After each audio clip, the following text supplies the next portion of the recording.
La sesión que viene ahora va a hablarnos de la innovación empresarial en el mundo audiovisual, que es uno de los campos que también requiere de innovación. Parece que siempre es tecnología, pero también en cómo se gestionan las empresas y en hacerlas rentables, en hacerlas sostenibles, que es una de las cosas más complicadas. Aquellos que hayáis tenido la alegría de gestionar una empresa sabréis, es muy complicado hacerla sostenible. Entonces, me parecía muy interesante, o nos parecía muy interesante en el clúster que hubiera esa oportunidad de que alguien nos contara experiencias de diferentes gestiones que habían hecho, algo diferente que habían hecho en la gestión, en la innovación, en la gestión empresarial, innovando. Así que, sin más dilación, por favor, José María Ruiz, sí, de Miño será quien moderará y los ponentes, si podéis ir subiendo, damos avance a esta mesa. Gracias.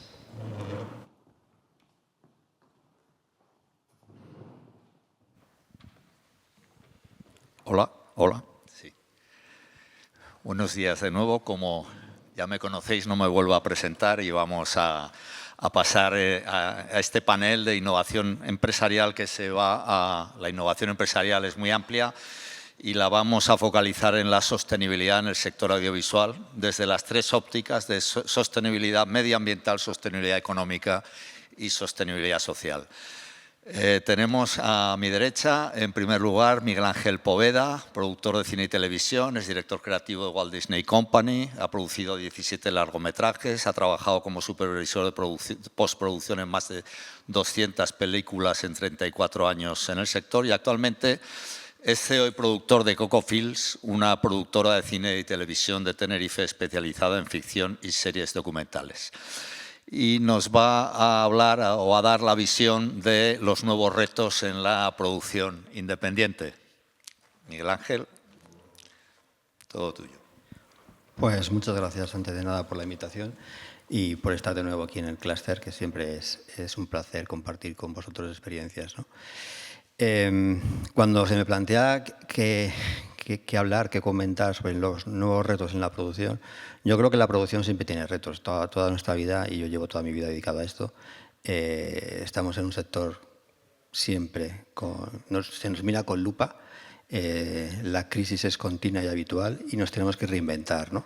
Entonces, yo creo que una de las fuerzas que tenemos, o que desde mi punto de vista, en el tiempo que llevo yo en la producción, que es bastante largo, llevo ya casi 38 años dedicando al mundo del cine y la televisión, bueno, pues al final tienes que pensar en qué es lo que el público demanda, ¿no? Porque no solamente es lo que a ti te gustaría producir, que a todos nos gustaría hacer cosas maravillosamente complicadas, pero el reto está en cómo llegar a que aquello que se origina en la propia productora o que nos llega desde fuera lo veamos viable y le encontremos salida, ¿no? Entonces, el reto que yo me planteo, que nos planteamos día a día, es ese diálogo continuo que tenemos que tener con nuestros clientes, ¿no?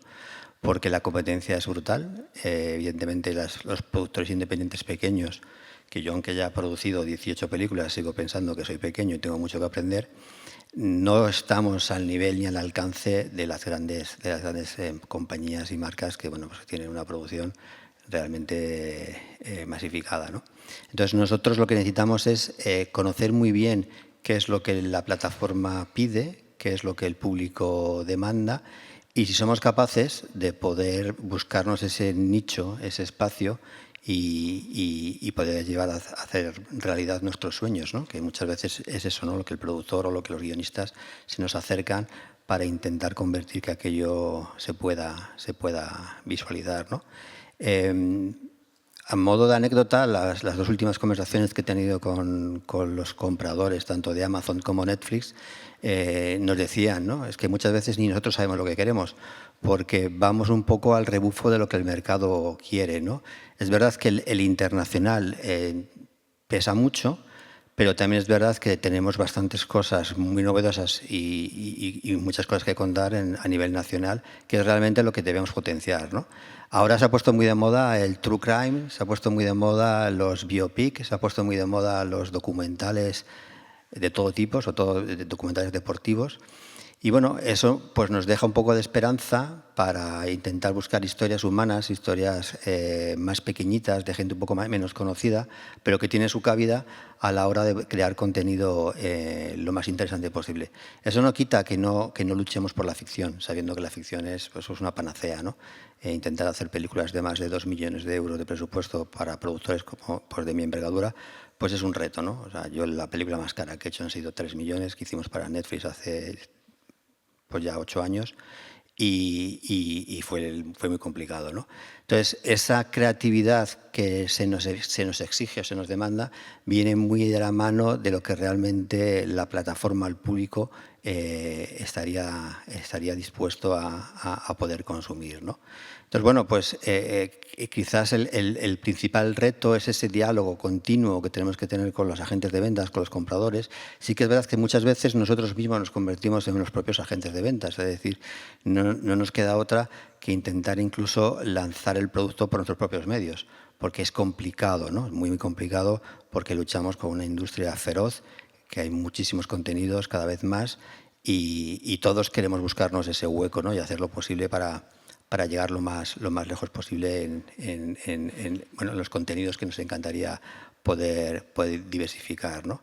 Entonces, bueno, pues con la humildad que supone producir cualquier tipo de contenido, pues al final el reto está en eso, ¿no? En intentar buscar esas pequeñas historias que se quedan escondidas, que a lo mejor que para una productora más grande, bueno, pues no lo ven realmente interesante, o porque bueno, están haciendo unas segunda, terceras o cuartas temporadas de series y te queda ese pequeño espacio que tú coges esa historia, coges esa realidad y la conviertes en un documental, en una película de ficción, o aquello que de alguna manera crees que es contable y que merece la pena, ¿no? que se pueda producir. Entonces, bueno, pues el reto está en el día a día, ¿no? El reto está en seguir creyendo en uno mismo, en seguir batallando y ver que lo que haces no cae en saco roto y que siempre hay un interés, ¿no? Sobre todo luchar y creer mucho en lo que tienes, ¿no? e intentar buscar ese hueco para poder llevarlo a cabo. Y en esas estamos. Yo empecé produciendo en Madrid, luego me fui a Andalucía y ahora tengo productora en Tenerife y en el País Vasco. Y todos los que estéis aquí os imagináis por qué. Pues el tema de incentivos fiscales, ¿no? Que sin eso es bastante complicado que podamos producir.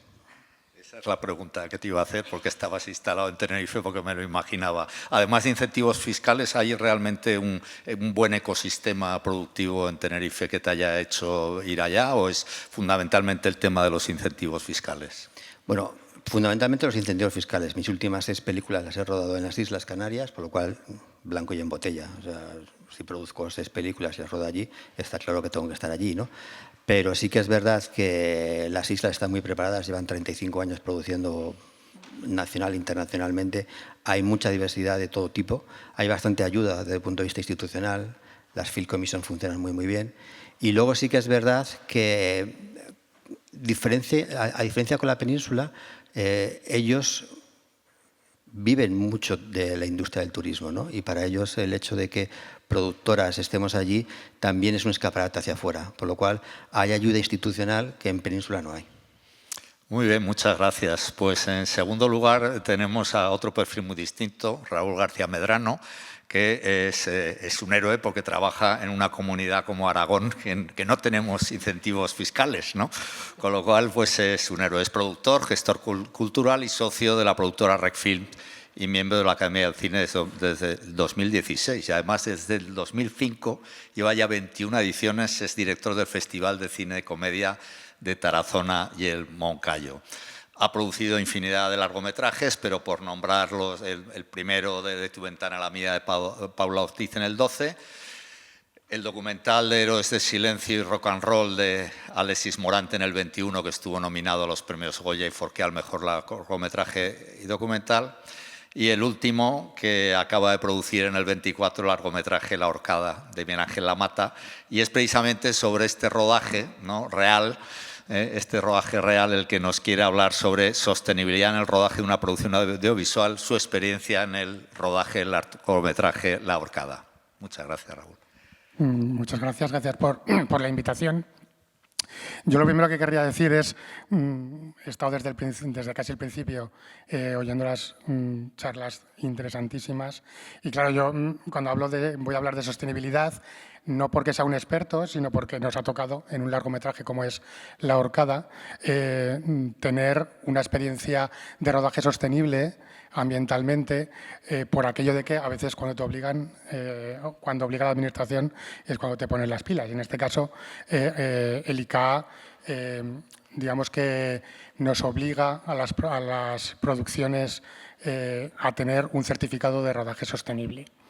Un rodaje sostenible que de momento no están pidiendo unos límites de huella de carbono, sino simplemente que cumplamos una serie de requisitos que voy un poco a exponer desde una humilde experiencia y viendo también un poco reflexionando, cuando se me invitó a hablar aquí, pues también me sirvió para reflexionar desde la experiencia que habíamos tenido con el rodaje de La Horcada, antes llamada El Árbol del Ruiseñor, por cierto, pero pues un poco reflexiones en torno a este ámbito, porque fue también el primer rodaje sostenible en el que trabajábamos, al menos nosotros como productores, ¿vale?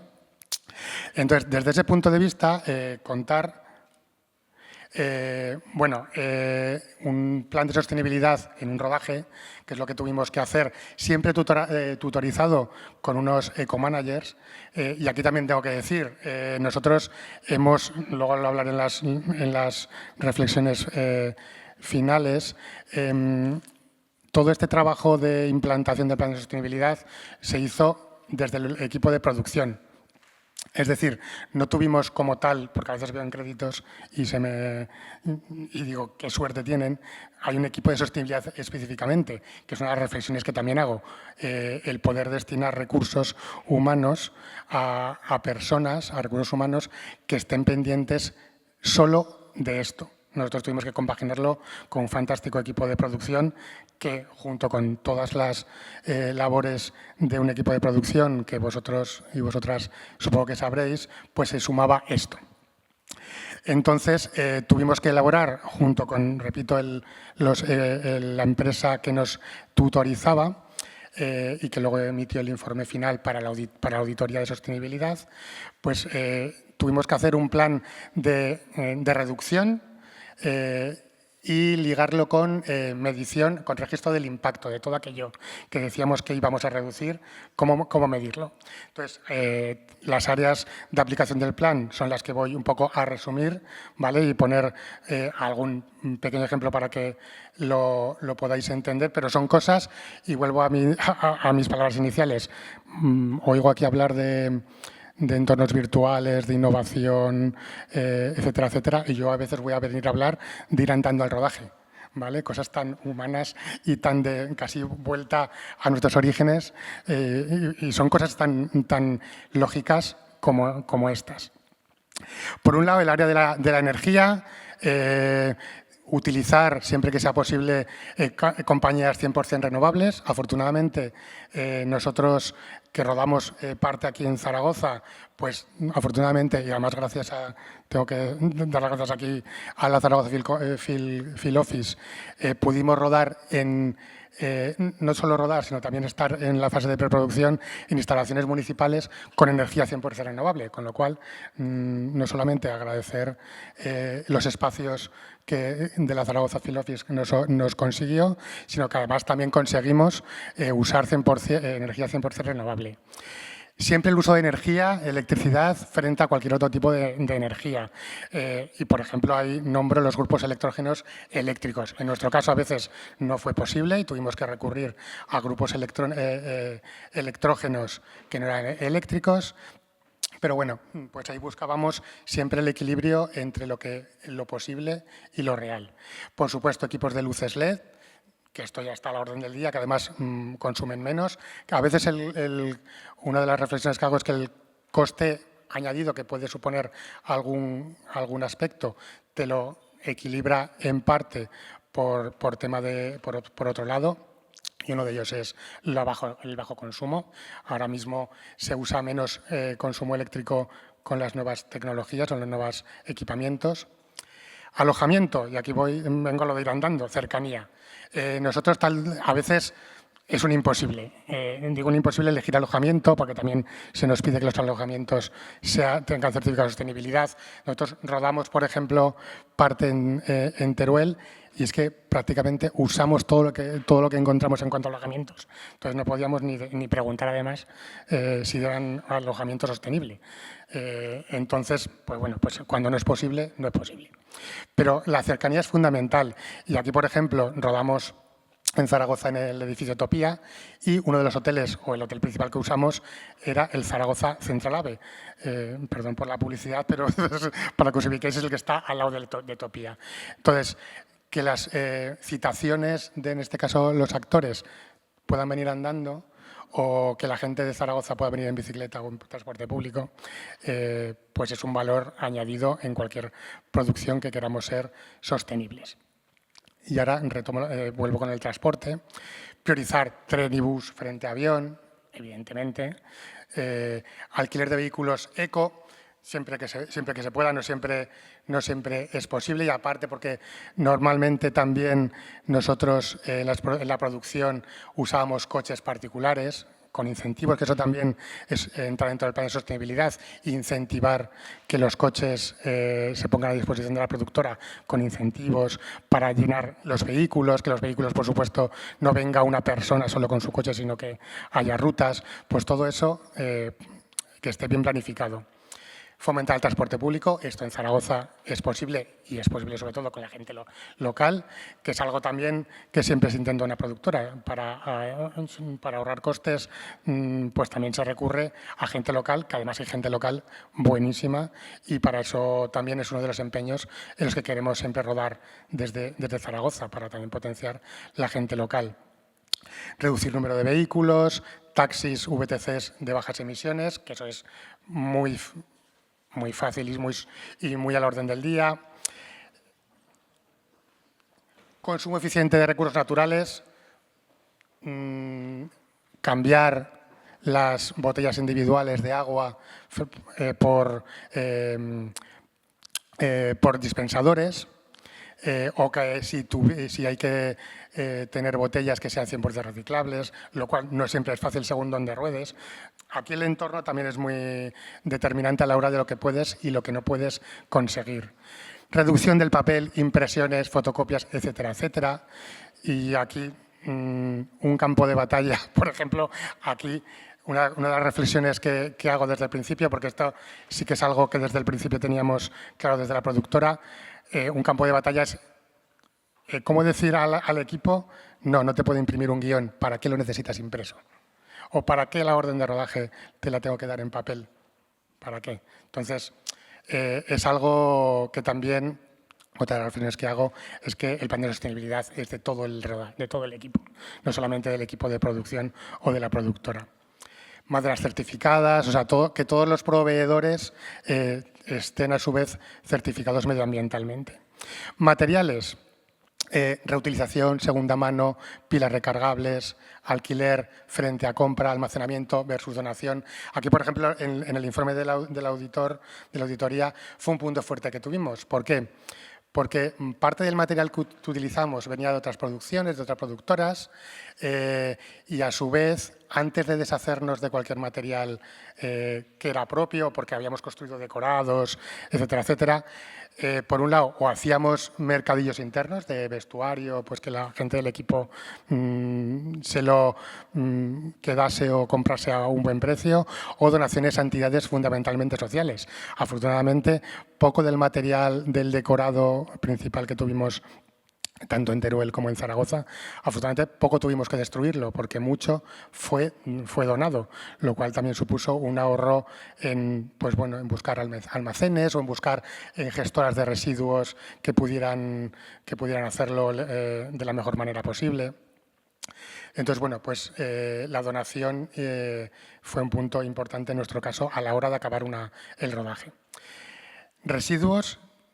Aquí también es estar también muy encima en todos los puntos del rodaje, los 4 cubos en todos los puntos clave para la separación de residuos y aquellos residuos peligrosos, pues bueno, hacer la gestión adecuada y que marca la ley. Catering. Utilizar elementos reutilizables. Nosotros pedimos al restaurante que nos hizo el catering que al menos, aunque tuvimos que ir con envases individuales que no eran reutilizables, pero sí que pedimos que la cubertería sí que fuera reutilizable, o sea, que no fuera de un solo uso.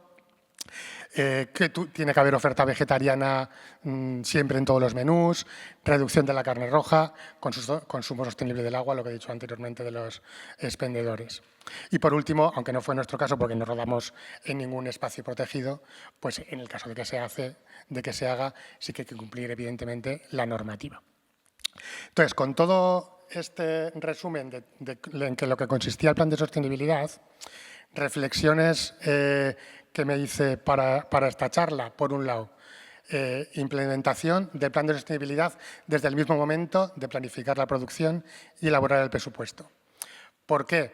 Porque si llegas a plantearte la sostenibilidad cuando tienes el presupuesto medianamente cerrado, aunque un presupuesto siempre está vivo, pues te empiezan a crecer los imprevistos por todos lados. Entonces, si ya empiezas a tener presupuestado que vas a necesitar alquiler de coches secos o grupos electrógenos eléctricos, pues al menos vas a elaborar, aunque luego ya como productor tendrás que ver si es posible llegar a ese presupuesto, pero al menos tendrás que tener, al menos ya tienes un presupuesto más realista teniendo en cuenta la sostenibilidad ambiental. Otra reflexión que hago, que ya he dicho antes, que el coste que puede suponer la aplicación de un plan de sostenibilidad puede ser equilibrado por el ahorro de muchos de los aspectos en su aplicación, por ejemplo, el consumo. Implicación de todo el equipo, lo que he dicho antes, no sirve de nada si internamente no se interiorizan las medidas adoptadas y si es el equipo de producción quien hace de madres de todo el equipo diciendo no tires eso ahí, no te voy a dar una fotocopia porque no hace falta, etcétera, etcétera. O sea, o se interioriza esto o el equipo de producción poco va a poder hacer. Equilibrio entre aplicación del plan y las evidencias, es decir, cómo registras el impacto. Esto sí que fue una cosa que vimos que fue necesario hacer y que le dedicamos más tiempo al plan de sostenibilidad, a la aplicación frente a la medición, el conseguir evidencias de todo y si no habéis hecho alguna evidencia de un plan de sostenibilidad, hay que registrarlo absolutamente todo, desde cada viaje que haces, cada kilómetro, cada litro de combustible que usas, cuántas pernotaciones, cuántos litros de agua, todo eso lo tienes que ir midiendo. Y no solamente hay que tener en cuenta el plan, cómo lo registras, sino otra de las reflexiones, se debe hacer poco a poco, porque si no llega el momento final, el momento de que todo ha acabado el rodaje y o te ponen las pilas entre todo el equipo o si es poco a poco mejor. Y eso voy al tema de los recursos, que hacen falta dedicación de recursos y tiempo para esto. Importancia de las evidencias, ya lo he dicho, y reforzar los puntos fuertes frente a los puntos débiles. Y una pregunta, ahora que después de esta experiencia del primer rodaje sostenible, ¿crees que es un buen camino y lo volverías a hacer? No, por supuesto, y lo que he dicho al principio, este ha sido el primero y del que he aprendido más de los errores, no de los errores, sino de lo que creemos que podemos mejorar. Siempre se puede mejorar todo, aunque lo hayas hecho bien. Pero claro, esos errores o esas deficiencias me hacen plantear mejor los siguientes. Y es importante la concienciación. Afortunadamente, estamos cada vez más concienciados y claro que lo volvería a hacer, por supuesto.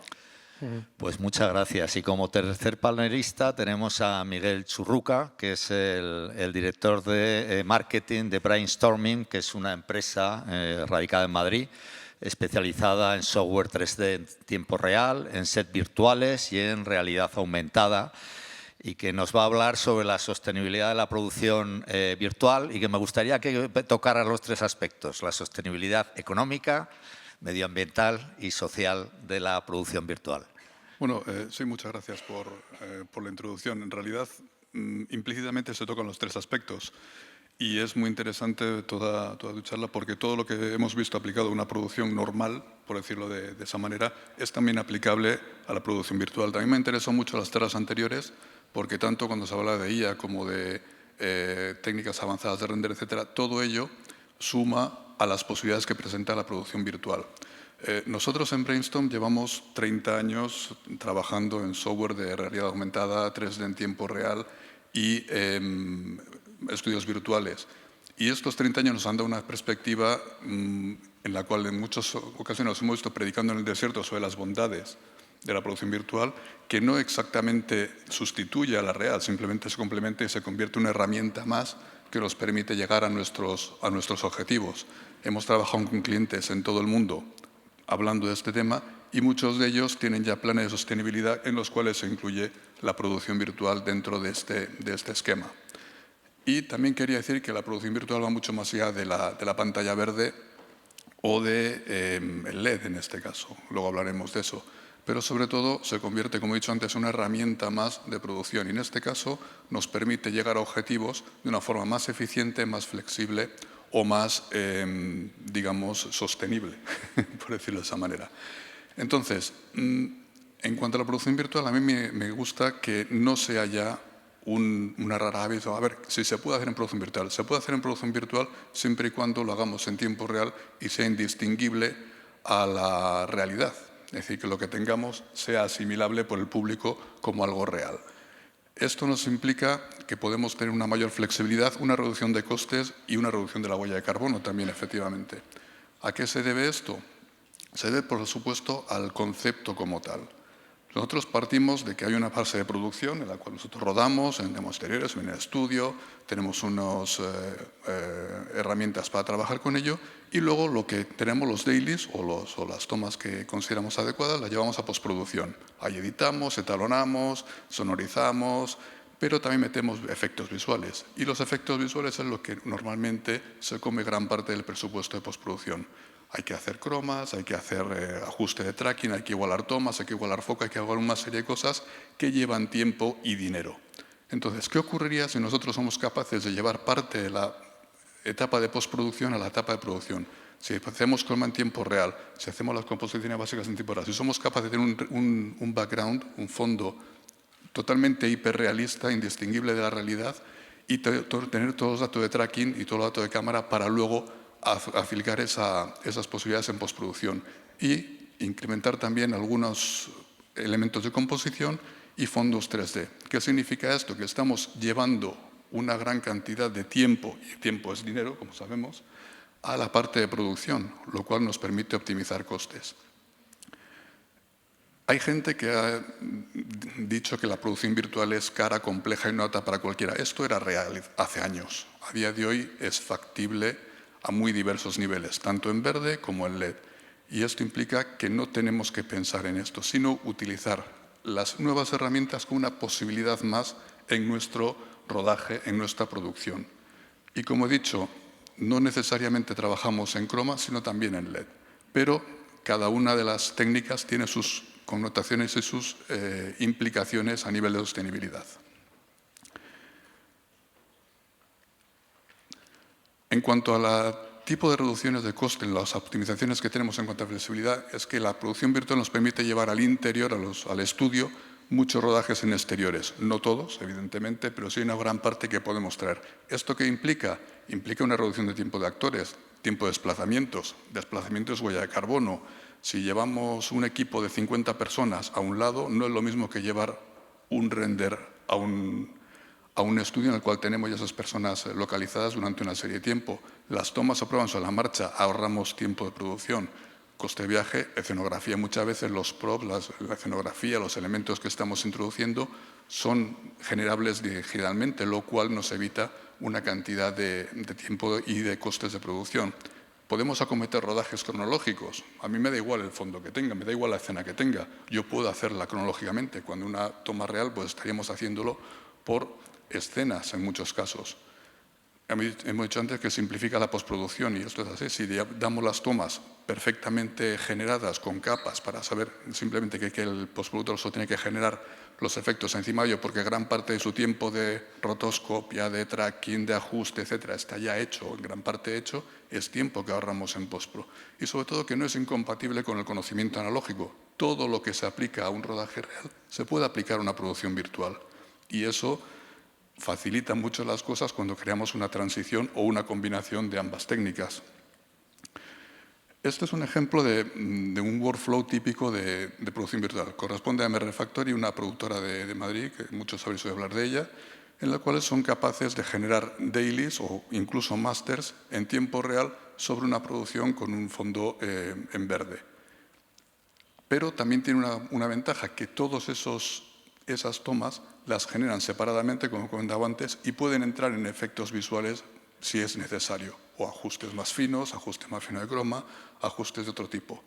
Y para ilustrar esto, MR generó un pequeño vídeo, ha hecho varios, pero este es un ejemplo, en el cual demuestran cómo este workflow funciona. Es decir, son capaces de replicar escenas reales rodadas en exteriores automáticamente en estudio con los mismos fondos. Esto es una cosa que estamos acostumbrados a ver en efectos visuales. Todas las películas que tienen más tiempo de postproducción presumen de esto. La dificultad es hacerlo en tiempo real. Hacerlo en tiempo real, que ocurra como si estuviéramos rodando y que tengamos este nivel de calidad y este nivel de integración a que nos lleva las técnicas de producción virtual actuales. Como veis aquí, podría ser indistinguible la realidad, tanto a nivel de foco como a nivel de iluminación. Evidentemente, el background analógico que digo antes está ahí. Hay que iluminar correctamente, hay que ajustar correctamente, hay que generar el key correctamente, hay que hacer una serie de cosas que, por supuesto, hay que tener cuidado con ellas, pero no son ajenas al know-how de cualquier productora. Optimización. Evidentemente, los flujos de trabajo también es una manera de optimizar y de reducir costes. Es muy típico que en producción virtual cada cámara tenga su render asociado. Nosotros en Brainstorm hemos trabajado mucho para optimizar tanto el software como para sacar lo máximo del hardware y conseguir que donde cada cámara era un render, llevarlo varias cámaras a un render con la misma calidad de imagen. Recordemos, aquí estamos hablando de una calidad, si hablamos en broadcast, pues HD o 2K o 4K, pero no a unos frame rate determinados. Será bien a 25, 30, 50 o 60, impepinablemente. Si vamos a trabajar en 60p, son 60p todos los segundos, 60 fotogramas, uno detrás de otro, y ni uno más ni uno menos. Y esa performance, esa propuesta de fotogramas tiene que ser exacta en todo momento y continuar en el tiempo, lo cual tiene su complicación más allá del render de cada cosa. Hablamos antes del edochroma y con esto creo que casi termino para hacer una pequeña introducción rapidita y seguir aumentando la ganancia de tiempo. La sostenibilidad también se aplica a la operación, no solo a la producción virtual como tal. Podemos trabajar en LED, en croma. Estamos oyendo hablar mucho de los superpaneles de LED, etcétera. ILM tiene un campo de fútbol lleno de LEDs. ¿Qué significa usar LED o usar croma? Ahí tenemos la diferencia esquemática en coste de adquisición, por ejemplo, de qué significa comprar una pantalla de LED, que son decenas, incluso cientos de miles de euros, frente a un croma que es una fracción mínima de ese precio. La instalación, los dos tienen su complicación, pero el mantenimiento también cambia. Desde luego, la operación varía radicalmente. El coste de operar un LED a nivel de consumo de energía, a nivel de repuestos, a nivel de reparación, etcétera, tiene un coste sustancialmente superior al de un croma que no deja de ser una pared. La iluminación tenemos que ponerla igual. El croma no ilumina parte, pero hay que poner focos. Entonces, todo eso se va sumando y, como digo, generan una cantidad de elementos a los que acudir, a los que tener en cuenta cuando estamos pensando en preproducción qué vamos a hacer. Entonces, cómo acometer los proyectos debemos tenerlo también en cuenta. Si nos interesa, o si queremos, o si por alguna razón empresarial podemos ir hacia un lado o hacia otro, o buscamos la optimización real de nuestra fase de producción. Y muchas gracias.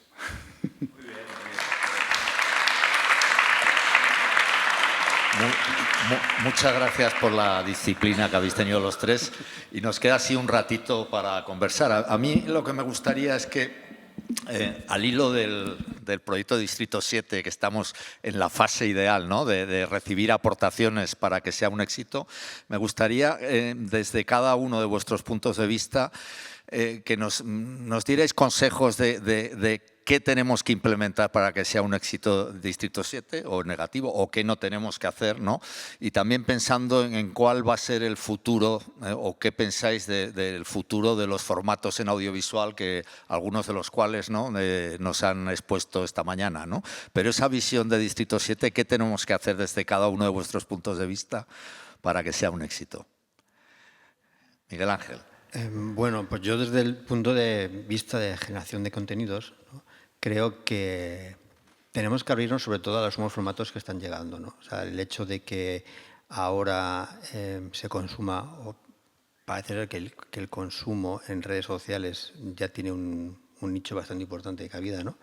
Que seamos capaces de contar historias o microhistorias y sobre todo plantear narrativas transmedia mucho más originales, ¿no? Que el hecho de que podamos jugar con el espacio-tiempo de pues una serie para Facebook o para Instagram, que luego se pueda acometer a mayor nivel en televisión o en streaming, nos da pie a que, bueno, esos creadores de contenidos piensen que se pueden contar historias muy pequeñas, muy bien realizadas y sobre todo tecnológicamente con propuestas muy, muy creativas, ¿no? Creo que la tecnología ha venido para quedarse y todo lo que estamos viendo esta mañana y lo que nos queda por ver, somos capaces de implementar eso a unos niveles inimaginables. Y yo creo que desde todos los centros, y este es uno de ellos, creo que tenemos que apoyar justamente eso, ¿no? Los nuevos formatos, los nuevos géneros, cómo aplicar la creatividad dentro de las carencias económicas que podemos tener en producciones mucho más complicadas, ¿no? Muy bien. Miguel Ángel. Raúl.